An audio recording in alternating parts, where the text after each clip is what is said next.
আসসালামু আলাইকুম রহমতুল্লাহ। কেমন আছেন সবাই? আশা করি আল্লাহর রহমতে সবাই ভালো আছেন, সুস্থ আছেন এবং নিরাপদে আছেন। তো সবাইকে নতুন একটি খুবই গুরুত্বপূর্ণ ভিডিওতে স্বাগত জানাচ্ছি।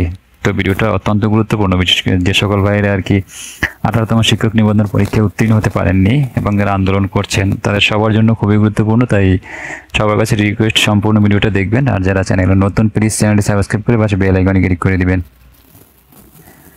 তো যে আন্দোলনটা হচ্ছে দীর্ঘ কয়েকদিন যাবৎ, বেশ কয়েকদিন যাবৎ, তো এই আন্দোলনের ফলাফল এতদিন আমরা আসলে কিছুই পাচ্ছিলাম না। তো আজকে যে সংবাদটা আপনাদের দিব, একটা ব্রেকিং নিউজ, সেটা অত্যন্ত খুশির একটি সংবাদ, ভালো একটি সংবাদ আপনাদের সবার জন্য। তো সেটা হচ্ছে ভাইবার পরীক্ষায় অংশ নেওয়া সবাইকে শিক্ষক নিবন্ধনের সনদ দেওয়ার জন্য আদেশ দেওয়া হয়েছে।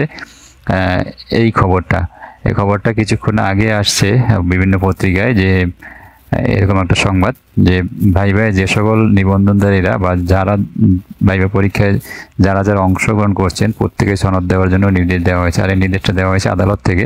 তো আমরা এই সম্পর্কে একটু নিউজটাও দেখি।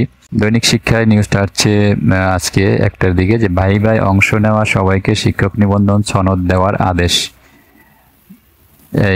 এখানে নিউজটা যা বলা হয়েছে সেটা হচ্ছে যে অষ্টাদশ শিক্ষক নিবন্ধন পরীক্ষায় ভাইভায় অংশ নেওয়া সবাইকে নিবন্ধন সনদ দেওয়ার আদেশ দিয়েছে হাইকোর্ট। 3 দিনের মধ্যে আদেশ কার্যকর করার কথাও বলা হয়েছে। আদেশটির বিপক্ষে আপিল করার প্রস্তুতি নিচ্ছে এনটিআরসি।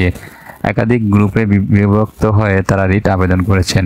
এদিকে 18তম শিক্ষক নিবন্ধন পরীক্ষায় চূড়ান্ত ফলাফলে অনুত্তীর্ণ প্রার্থীর সনদের দাবিতে আজ বৃহস্পতিবার সকালে রাজধানীর জাতীয় প্রেস ক্লাবের সামনে সড়কে অবস্থান নেন তারা। এর আগে তারা সোমবার বেসরকারি শিক্ষক নিবন্ধন অভ্যুত্থান কর্তৃপক্ষের কার্যালয়ের সামনে অবস্থান কর্মসূচি পালন করছিলেন।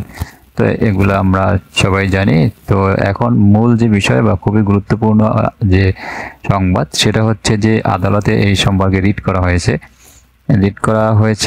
একটা না, কয়েকটা রিট করা হয়েছে। এখানে বলা হয়েছে যে বিভিন্ন গ্রুপে বিভক্ত হয়েছেন তারা, যারা পাশ করতে পারেনি তারা কয়েকটা গ্রুপে বিভক্ত করে কয়েকটা রিট করেছেন। অনেকগুলো রিট করা হয়েছে এনটিআরসির বিরুদ্ধে এবং এই রিটগুলো থেকে জানানো হয়েছে যে আগামী 3 দিনের মধ্যে যে সকল ভাই বোনেরা শিক্ষক নিবন্ধন পরীক্ষার ভাইভায় অংশগ্রহণ করেছেন প্রত্যেকে সনদ দেওয়ার জন্য এখানে নির্দেশ দেওয়া হয়েছে।